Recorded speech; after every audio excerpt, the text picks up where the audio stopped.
The Type U-9 class comprised 4 early U-boats, designated U-9 through U-12. They were built for the Imperial German Navy as part of an expansion program prior to World War I. This program focused on developing capabilities for submarine warfare.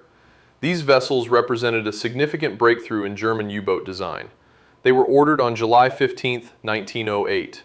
The keel for the lead boat, U-9, was laid down later that same year. This move reflected a strategic shift toward integrating submarines into fleet operations for reconnaissance and coastal defense. This class became a transitional step from experimental prototypes to more advanced wartime U-boats, and it influenced further developments in the German naval arsenal. Key characteristics of the Type U-9 class U-boats included a surface displacement of 543 tons and a submerged displacement of 674 tons. This provided a balance of buoyancy and a diving depth of up to 164 feet. The length of the boats was 188 feet, the beam was 20 feet, and the draft was 10 feet. This configuration ensured proper maneuverability in North Sea conditions and accommodated a crew of 30 men. On the surface, they were powered by gasoline engines, while electric motors operated when submerged. The U-boats achieved a surface speed of 14 knots and a submerged speed of 8 knots. Their range allowed for extended patrols of up to 1,800 miles at a surface speed of 14 knots, or 3,300 miles at 9 knots. These capabilities enabled the class to be used effectively for reconnaissance and torpedo attacks. Compared to their predecessors, such as the models from U-1 to U-3, which were smaller experimental vessels built in 1906 with a surface displacement of around 314 tons and limited to coastal training, the U-9 class offered significant improvements. The increased dimensions and power provided better seaworthiness and the ability to reload torpedoes inside the hull. This was a major leap from basic experimental designs to fully capable combat units suitable for offshore patrols. Construction of the U-boat U-12 was ordered on July 15, 1908. Her keel was laid down late that same year at the shipyard in Danzig. The boat was launched on May 6, 1910, marking a major milestone in her construction. Following the launch, U-12 underwent extensive fitting out. She was equipped with 2 6-cylinder and 2 8-cylinder, 2-stroke Cording gasoline engines for surface running, along with 2 Siemens-Schuckert electric motors for submerged propulsion. Early trials focused on testing the power plants and general seaworthiness to ensure their reliability. On August 13, 1911, the boat officially joined the Imperial Navy. Immediately after commissioning, U-12 was transferred to the training base at Heligoland. This allowed the crew to master the vessel and participate in pre-war exercises focusing on tactical maneuvering before the boat joined the 2nd Flotilla during the war. U-12 featured the double hull design typical of her class, which provided a streamlined shape for coastal and early oceanic operations. Her pressure hull withstood a diving depth of up to 164 feet, allowing the submarine to operate effectively when submerged while maintaining structural integrity under immense pressure. The vessel accommodated a crew of 30 men, fully supporting her operational needs during combat missions. The submarine's power plant featured 2 propeller shafts driven by internal combustion engines and electric motors. On the surface, 4 Cording kerosene engines produced a total of 1,000 horsepower. When submerged, it ran on 2 Siemens-Schuckert electric motors, generating 1,160 horsepower. This gave the submarine a surface speed of 14.2 knots and a submerged speed of 8.1 knots, providing the crew with tactical flexibility. The kerosene supply was enough to cover 3,300 nautical miles on the surface at an economical surface speed of 9 knots. This was critical for solo patrols. Submerged, the submarine relied on large battery banks that allowed it to travel up to 80 nautical miles at a submerged speed of 5 knots. However, the technology of the time required very careful energy management to avoid draining the batteries too quickly. In case of an emergency, a lifeboat was stowed on the deck. U-boat 12, a Type U-9 coastal U-boat that entered service in 1911 featured 4 nearly 18-inch torpedo tubes. 2 were located in the bow and 2 more in the stern. They could be reloaded from inside the pressure hull, which was a massive step forward compared to earlier models. In total, the boat carried 6 torpedoes, 4 in the tubes and 2 spares in the forward compartment.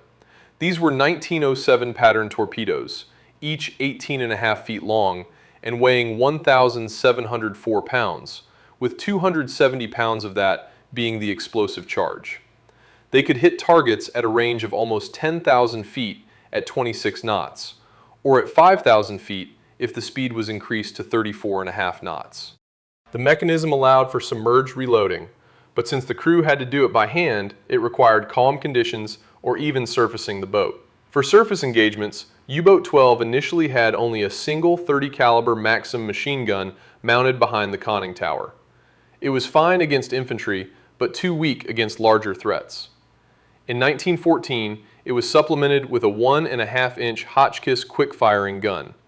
Its high rate of fire, up to 20 rounds per minute, made the gun very effective against lightly armed vessels at short ranges. Navigation equipment was standard for the era. A magnetic compass, chronometer, and sextant were used when surfaced, while dead reckoning tools were relied upon when submerged. For observation, 2 Zeiss periscopes were installed. The main search periscope was 16 feet long, and the second one was used for attacking. They offered 25 times magnification, which helped acquire targets while submerged. Hydrophones were not installed before the war, as passive sonar systems only became standard for German U-boats in 1916. Because of this, the crew of U-Boat 12 had to rely entirely on their own sight and hearing to spot danger in time. In 1914, during the First World War, the German Navy was looking for ways to improve reconnaissance.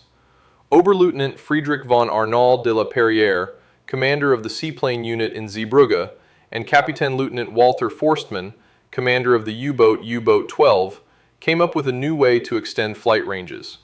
Coastal seaplanes had a short range and could not reliably reach English targets. So, the officers proposed transporting an aircraft on a U-boat closer to the target. From there, it could take off on its own for reconnaissance or bombing missions. To do this, the U-Boat U-Boat 12 was adapted to carry a Friedrichshafen FF-29 seaplane. This was a light reconnaissance aircraft with a wingspan of 53 feet and a 120 horsepower Mercedes engine. The seaplane was simply tied down with ropes right across the forward deck. Its wide floats rested perfectly on the narrow hull, so they didn't have to make any major structural changes to the boat. They didn't use any cranes or catapults for the launch. Walter Forstmann planned to partially submerge U-Boat 12 by flooding the forward ballast tanks. This way, the aircraft could float freely on the water, then accelerate and take off on its own. The method was simple, but required calm seas so the fragile aircraft wouldn't get damaged on the way. The historic experiment took place on January 6, 1915. The boat left the port of Zeebrugge under clear skies and good visibility. At around 10:40, 19 nautical miles southwest of the port, Walter Forstmann began the launch procedure. The waves were picking up, and the tied-down aircraft was rocking dangerously. The observer, Hermann Mell, joined von Arnold in the cockpit. Once the ropes were untied, U-Boat 12 submerged, and the FF-29 stayed on the surface. The aircraft successfully accelerated and took off. Von Arnold headed along the English coast, carried out his reconnaissance run completely unnoticed by ground observers, and flew straight back to base due to worsening weather. Meanwhile, the U-boat patrolled the area for another 2 hours and returned to port at 14:30. Despite the rough waves, the operation was a total success. This experiment made U-Boat 12 the first submarine aircraft carrier in the world. It proved that aircraft could be launched from submarine platforms without being detected.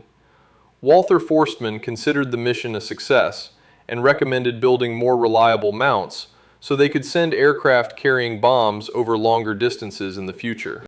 However, the Naval High Command rejected the idea. They viewed U-boats and aviation as completely separate branches. Because of this, no more launches were carried out at Zeebrugge, and priority for long-range bombing was given to airships. The experiment showed the incredible ingenuity of the military back then, but it also highlighted the logistical problems that kept the idea from ever becoming a standard part of German U-boat tactics. To prepare for the First World War, the German Navy was actively developing new tactics. The U-12 played a key role in this.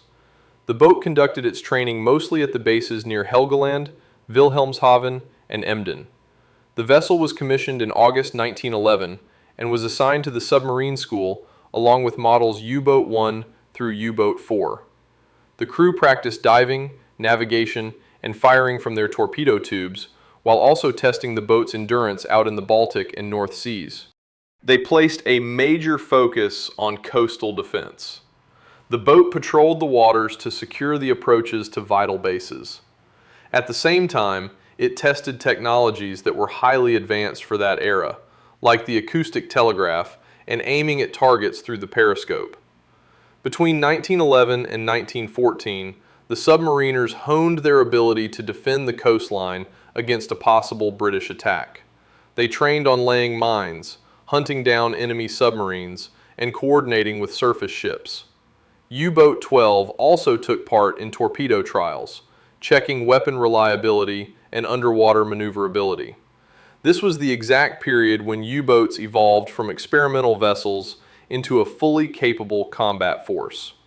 U-boat 12 stood out as a prime example of crews learning to operate smoothly as a team under the command of Captain Herman Bauer. When the war broke out in August 1914, U-boat 12 quickly shifted to offensive operations. Instead of coastal defense, the U-boat set out on aggressive patrols in the North Sea. On August 1st, Captain Lieutenant Walther Forstmann took command. Under his leadership, the crew focused on ambushes and lightning-fast attacks. They tracked targets through the periscope and launched torpedo strikes from close range, less than 3,000 feet away.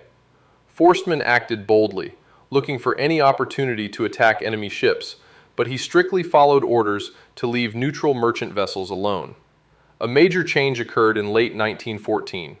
U-12 became one of the first U-boats to operate from captured Belgian ports. The boat arrived in Zeebrugge on November 9th. This significantly cut down travel time to their patrol zones near Ostend and Dunkirk. Now the crew could more effectively cut supply lines and disrupt Allied troop movements.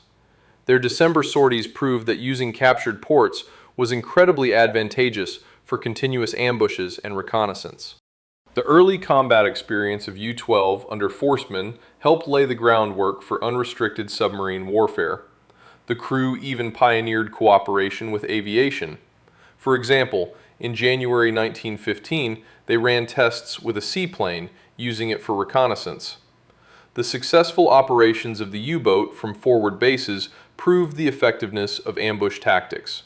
This paved the way for large-scale campaigns in the North Sea and the English Channel, which dealt a serious blow to British naval dominance. As for its origins, U-12 was commissioned on August 13, 1911. It was built in Danzig and belonged to the early U-9 class of coastal submarines. As part of the expanding submarine force, U-12 was assigned to the 1st Submarine Flotilla in 1912, based initially at Helgoland for operational readiness. The flotilla conducted routine fleet exercises and torpedo drills in the North Sea and Baltic regions through 1914, emphasizing short-range coastal defense tactics.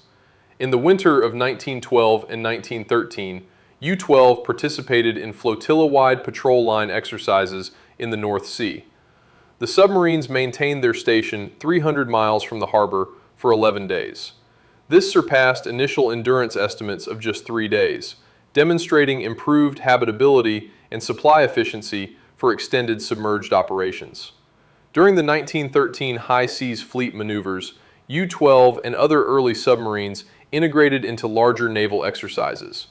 They showcased their submerged capabilities and simulated torpedo attacks against surface units. This helped build crew expertise for potential coastal missions. U-12 began its World War I operations with the outbreak of hostilities in August 1914. The submarine conducted a total of 4 patrols, primarily off the east coast of Britain in the North Sea. Initially operating from German bases, it transitioned to the captured Belgian port of Zeebrugge in late 1914. It became the first German U-boat to use this forward base for offensive actions against British shipping routes. Assigned to both the 1st Flotilla for high seas operations and the 2nd Flotilla for coastal duties, U-12 exemplified the early expansion of German submarine capabilities into contested waters. Under the command of Walter Forstmann from August 1, 1914 until February 9, 1915, U-12 participated in initial wartime missions focused on reconnaissance and opportunistic engagements. Forstmann, a pre-war submariner, led the U-boat through its first 3 patrols. He emphasized its role in the shift of the 1st Flotilla toward a more aggressive offensive posture amid evolving naval strategies. During the 3rd patrol on November 11, 1914, U-12 torpedoed and sank the British armed patrol ship Niger, an 810-ton vessel, off Deal, Kent. This was the first submarine success launched from Zeebrugge. U-12 also sank one merchant vessel of 1,005 tons during its wartime operations. On February 10, 1915, command passed to Hans Kratsch, who oversaw preparations for the 4th Patrol. This marked a brief leadership transition during a period of intensified operations from Zeebrugge. The patrol patterns of the submarine involved ambush tactics. It would lie in wait for British vessels along key North Sea convoy routes, while also conducting reconnaissance to gather intelligence on enemy naval movements. Evading British patrols was paramount. U-Boat 12 navigated minefields and destroyer screens, surfacing periodically to recharge its batteries and make periscope observations. These missions highlighted the tactical challenges of early submarine warfare.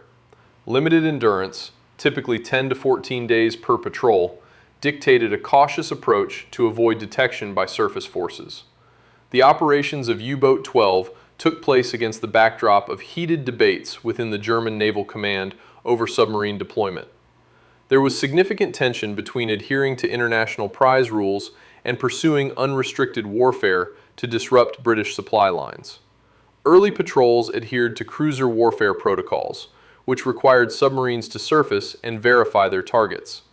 However, the successes in 1914 fueled arguments for more aggressive tactics, influencing the offensive reorientation of the 1st Flotilla. By early 1915, these discussions culminated in a declared war zone around Britain on February 4th. This allowed greater flexibility in engagements while balancing diplomatic risks with neutral nations. On March 10, 1915, the U-boat SM U-Boat 12 was conducting its final patrol off the eastern coast of Scotland. Under the command of Captain Lieutenant Hans Kratsch, the vessel was carrying out a mission in the North Sea when it was discovered by British forces. On March 8th and 9th, the U-boat managed to avoid detection by patrol trawlers. Each time, it successfully submerged to escape its slow pursuers. That morning, U-Boat 12 was spotted on the surface near Fife Ness. It was sighted by the destroyers HMS Acheron, HMS Ariel, and HMS Attack, which had headed there following the initial distress call from the trawler Duster. The British ships closed in from different directions to trap the submarine. As U-Boat 12 attempted to submerge, at about 10:05 in the morning, the destroyer HMS Attack opened fire but missed. 2 minutes later, the crew of HMS Ariel spotted a periscope 200 yards to starboard. The ship abruptly changed course to ram the U-boat on its port side just as it began to dive. The impact caused severe damage. This forced U-Boat 12 to surface immediately under heavy artillery fire from the destroyers Acheron and Attack. Shells hit the deck gun of the U-boat, washing it overboard and leaving the crew defenseless. Commander Kratsch was killed by the fire that destroyed the conning tower. 3 minutes after the ramming, at approximately 10:10 in the morning, the crew surrendered. Following this, the submarine rapidly sank about 25 miles east-northeast of the Scottish town of Eyemouth. Critical tactical mistakes led to this outcome. Specifically, a premature attempt to dive exposed the U-boat to ramming, and being forced to surface due to hull damage left it vulnerable to a coordinated destroyer attack. The loss of the German submarine SM U-12 on March 10, 1915, claimed the lives of 20 out of 30 crew members. This became one of the first major losses for the German submarine fleet in the North Sea. Among the dead were the commander, Captain Lieutenant Hans Kratsch, as well as machinists, signalmen, and sailors. The high number of casualties happened because the U-boat went to the bottom very quickly after being rammed and shelled. The conning tower hatch jammed, cutting off the escape route for many sailors trapped inside. The 10 survivors, including 2 officers and 8 sailors, made it onto the deck and surrendered. They were picked up by British destroyers, mostly by the damaged HMS Ariel, which rescued several men despite taking its own damage during the battle. The rescued Germans were immediately taken into custody by Royal Navy forces and brought ashore for questioning about U-boat operations and tactics. Historical records show they were treated according to standard prisoner of war rules. However, one of the survivors, military pilot Volker, managed to escape from captivity near Maidenhead. He dug a tunnel under a flower bed, evaded recapture, and later returned to service on German U-boats. Volker died in 1917 when the U-boat U-44 sank. This incident highlighted the human cost of the early stages of submarine warfare. It forced the German Navy to change its patrol strategy and also demonstrated the Royal Navy's harsh response to enemy U-boats in coastal waters. The wreck of SM U-12 was found in January 2008 by Scottish divers Jim McLeod and Martin Sinclair. This came after 5 years of searching, during which the explorers studied historical documents, including the logbooks of British destroyers, and used sonar to narrow down the search area. The divers, along with researcher Kevin Heath, discovered the submarine about 25 miles east of Eyemouth off the coast of Scotland. This location was 15 to 18 miles away from previous points based on 1915 reports. The identity of the U-boat was confirmed during the first dive. It was identified by distinct features like the stern torpedo tubes, the conning tower, and the portholes. The damage from the ramming and shelling by the British destroyers that sank it in March 1915 also matched up. The vessel rests on an even keel at a depth of about 157 feet. Initial surveys showed that the hull was mostly intact, including the torpedo tubes and the propeller, despite corrosion and battle damage after more than 90 years underwater. After SM U-12 was found again, only authorized dive teams have gone down to it, following war grave protection laws that prohibit any interference. The U-boat rests on an even keel at a depth of about 157 feet off the coast of Scotland, not far from the Firth of Forth. It stands 10 to 13 feet above the seabed and remains largely intact, although the bow shows signs of the ramming that caused it to sink. Fishing nets are wrapped around parts of the hull, especially the bow and stern, and the pressure hull is covered in marine growth. This site is an official military war grave, where 20 out of 30 crew members rest.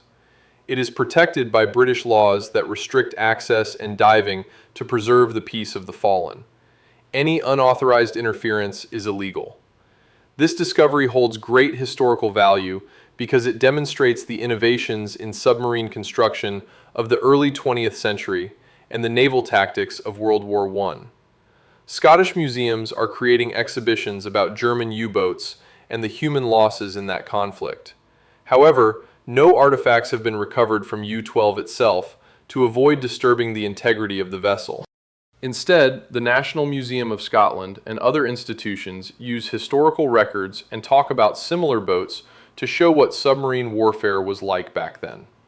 During its short service in World War I, SM U-12 completed 4 war patrols from German bases. Some operations started from the Belgian port of Zeebrugge after its capture in October 1914. During this time, the U-boat sank 2 vessels.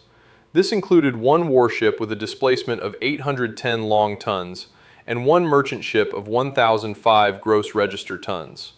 The total displacement was 1,815 tons. This was achieved exclusively through torpedo attacks, with no captures or damage to other targets recorded. The actions of SM U-12 played an important role in the early stages of the German submarine campaign. They put the first pressure on British shipping in the North Sea, proving that submarines could operate successfully from forward Belgian bases.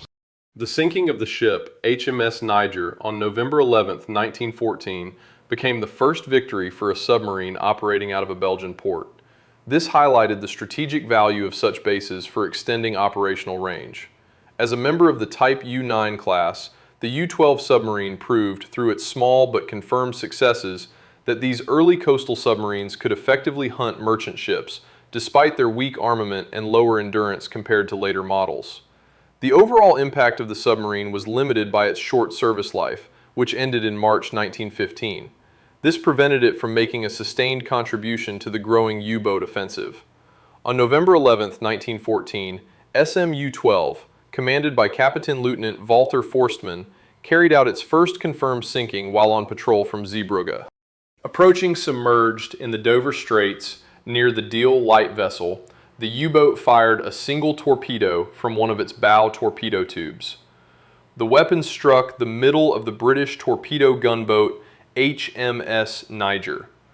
The 810-ton vessel, which was serving as a minesweeper with a crew of 81, sank within minutes. Tragically, the entire crew was lost. This event marked the first time an Allied warship was sunk by a submarine based in Belgium. The second and final confirmed sinking by the submarine took place on March 9, 1915, during a North Sea patrol.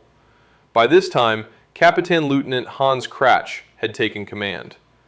SM-U-12 intercepted the British steamer Aberdeen, a 1,005-ton cargo vessel carrying coal from Seaham Harbor to Aberdeen.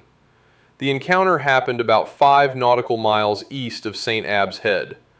From a range of about 1,640 feet, the U-boat launched a torpedo from a bow torpedo tube. It hit the rear of the ship, causing it to sink in just 4 minutes. All 15 crew members perished, and no survivors were rescued. Both of these sinkings were later verified by cross-referencing German U-boat war diaries with British Admiralty records, which confirmed that using bow-launched torpedoes was the primary tactic in these engagements.